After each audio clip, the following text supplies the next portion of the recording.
마태복음 20장 20절에서 28절까지 제가 천천히 읽어드리겠습니다.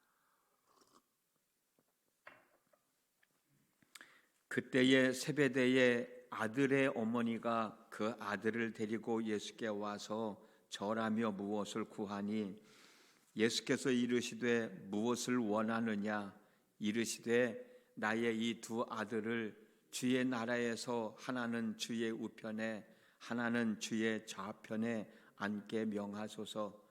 예수께서 대답하여 이르시되 너희는 너희가 구하는 것을 알지 못하는도다. 내가 마시려는 잔을 너희가 마실 수 있느냐? 그들이 말하되 할 수 있나이다. 이르시되 너희가 과연 내 잔을 마시려니와 내 좌우편에 앉는 것은 내가 주는 것이 아니라 내 아버지께서 누구를 위하여 예비하셨든지 그들이 얻을 것이니라. 열 제자가 듣고 그 두 형제에 대하여 분히 여기거늘 예수께서 제자들을 불러다가 이르시되 이방인의 집권자들이 그들의 임의로 주관하고 그 고관들이 그들에게 권세를 부리는 줄을 너희가 알거니와 너희 중에는 그렇지 않아야 하나니 너희 중에 누구든지 크고자 하는 자는 너희를 섬기는 자가 되고 너희 중에 누구든지 으뜸이 되고자 하는 자는 너희의 종이 되어야 하리라.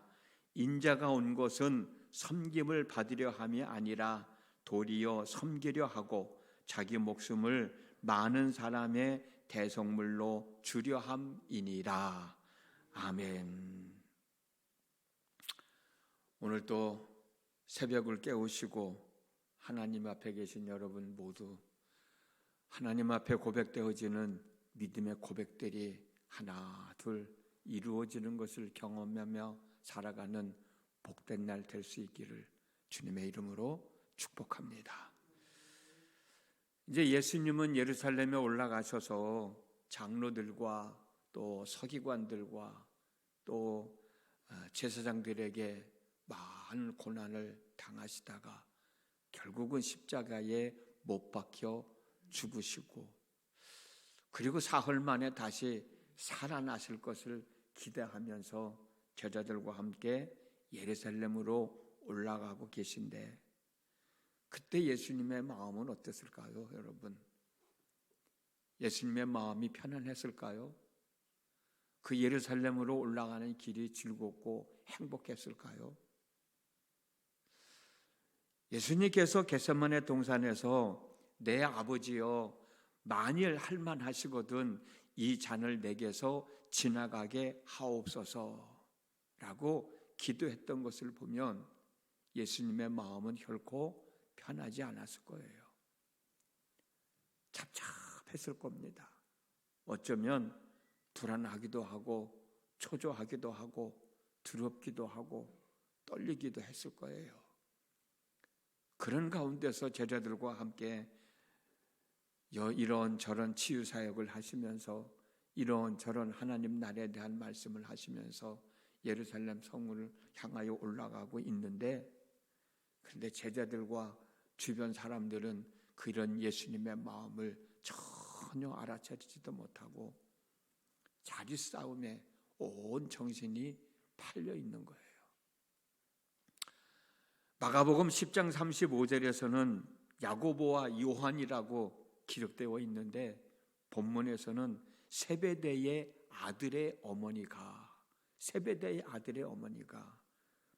야고보와 요한이 세베대의 아들이잖아요. 결국 야고보와 요한의 어머니인 거예요. 그 어머니가 그 아들들을 데리고 예수님께 와서 엎드려 절을 하면서 여기 있는 내 두 아들을 주의 나라가 임할 때 하나는 왼편에 하나는 주의 오른편에 앉혀 주십시오라고 자리 부탁을 하고 있는 거예요. 야고보와 요한은 어머니까지 동원해서 예수님의 왼쪽과 오른쪽 자리를 차지하려고 했는지 아니면 어머니가 독자적으로 나서서 두 아들을 데리고 예수님께 와서 하나는 오른쪽에 하나는 왼편에 앉힐 생각을 했는지는 모르지만 분명한 것은 두 아들을 높은 자리에 앉혀달라고 지금 예수님께 와서 청탁을 하고 있는 내용입니다. 그런데 여러분,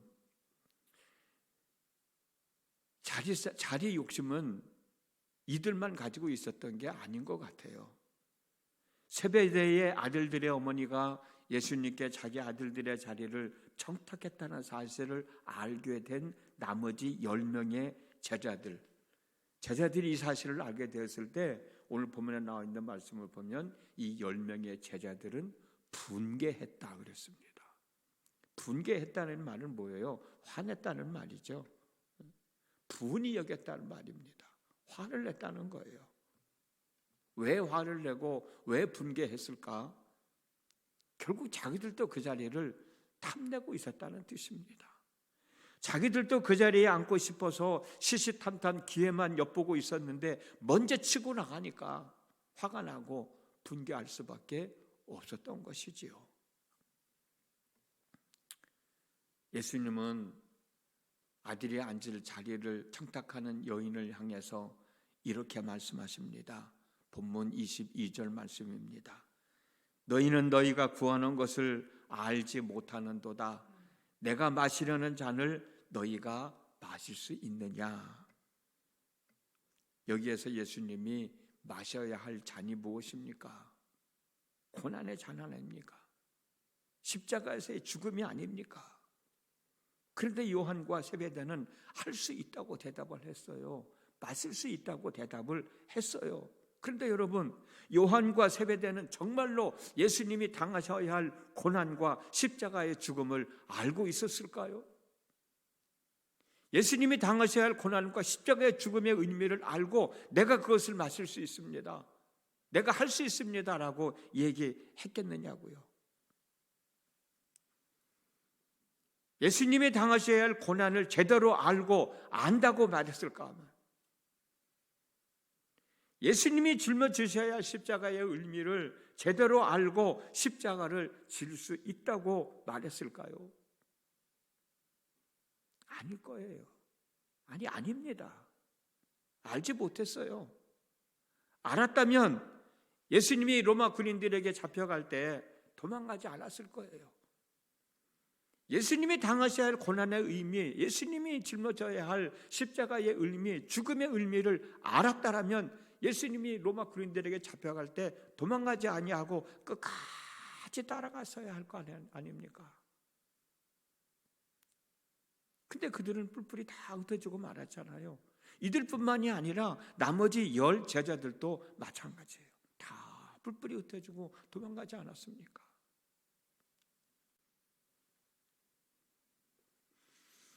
우리가 이 땅을 살아가면서 앉는 자리뿐만 아니라 하나님 나라에 가서도 앉을 자리는 참 중요합니다. 그런데 여러분, 분명히 알아야 할 것은 앉아도 될 사람이 앉는 자리가 되어야지, 앉아서는 안 될 사람이 앉는 자리가 돼서는 절대로 안 된다는 거예요. 서로 불행해질 수밖에 없는 겁니다. 내가 앉을 수 있는 자리에 앉아야지, 내가 앉을 수도 없는 자리에 앉아 있으면 서로 불행한 거예요. 그 자리에 앉을 수 있는 자질과 능력이 되는 사람이 앉아야 그 사람과 그 자리가 빛이 나는 겁니다. 능력이 안 되는 사람이 자리만 차지하고 있으면 됩니까? 그런데 사람들은 자신이 감당할 수 있는 자리인지를 확인해 보지도 않고 무조건 앉을 생각만 먼저 하는 거예요. 어떤 자리에 앉고 싶은 마음이 있으면 그 자리에 앉을 생각을 먼저 하지 말고 그 자리에 앉아도 될 만한 사람이 되기를 원하는 우리 모두가 되어줬으면 정말 좋겠습니다. 내가 앉을 자리도 아닌데 앉으라고 했다고 덥석 그 자리 욕심내고 앉으려다가 어려움 당하는 사람들이 얼마나 많이 있어요.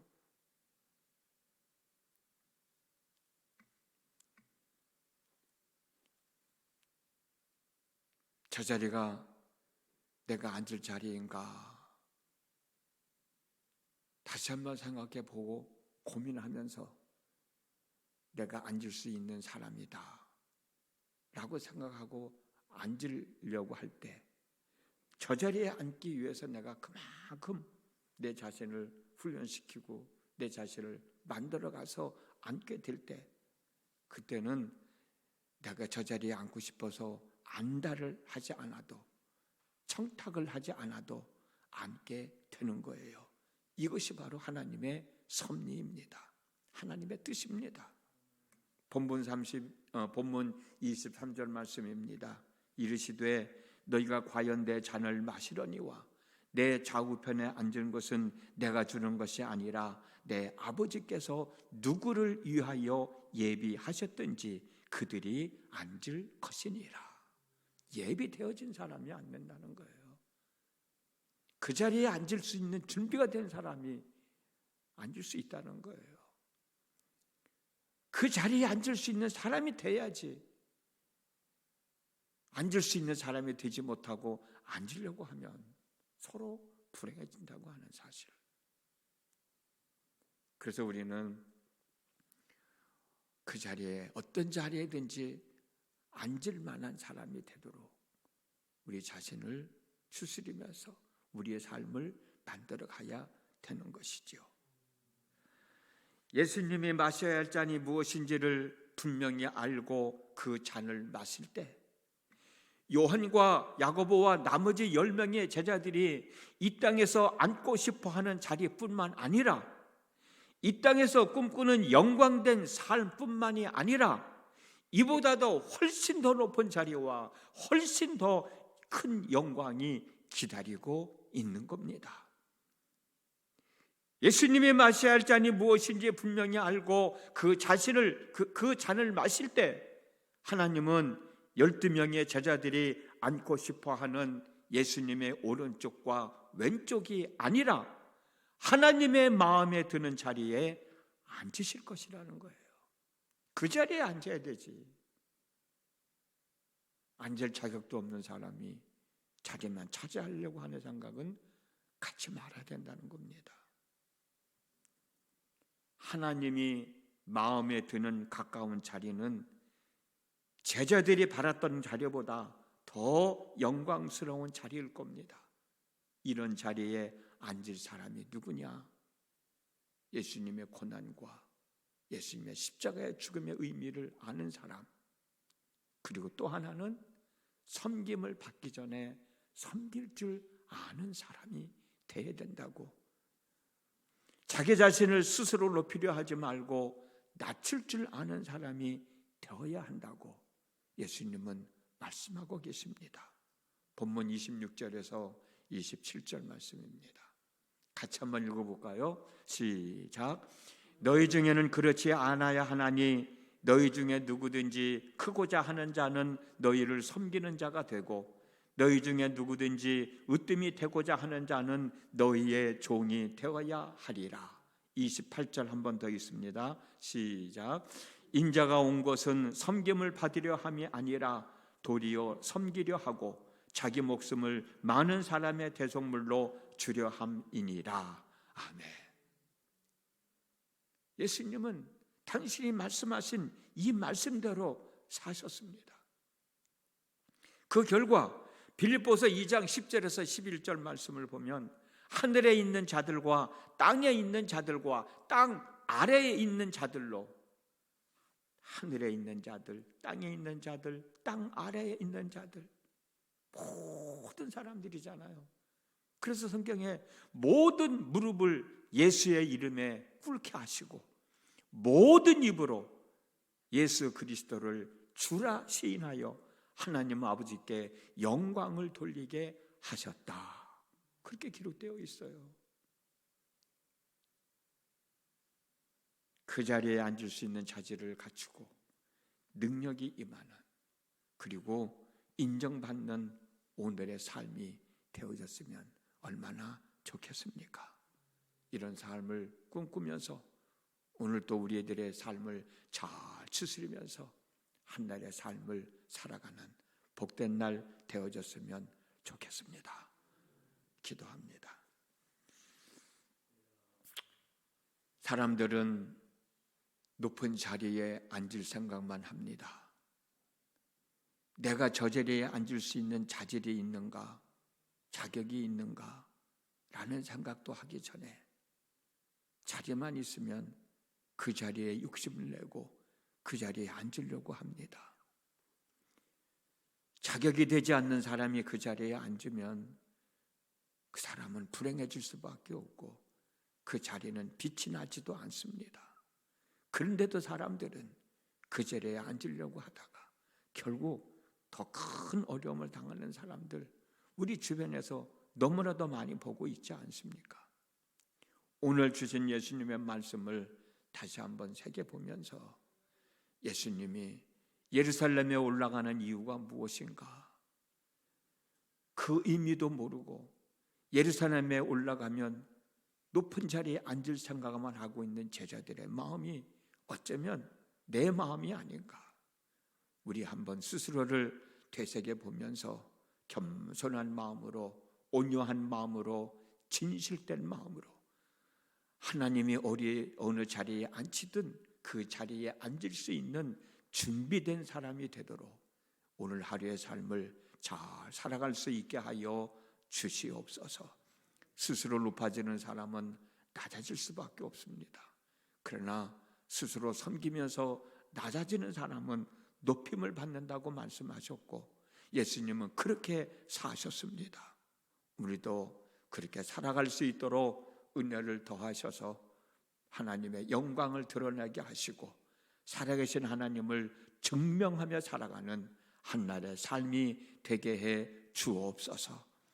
이 시간도 새벽을 깨우고 하나님 앞에 온 사랑하는 성도들, 그들의 믿음의 고백을 들으시기를 원합니다.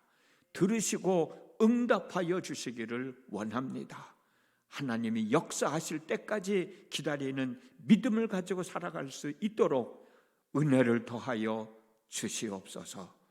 예수님의 이름으로 기도드렸습니다. 아멘.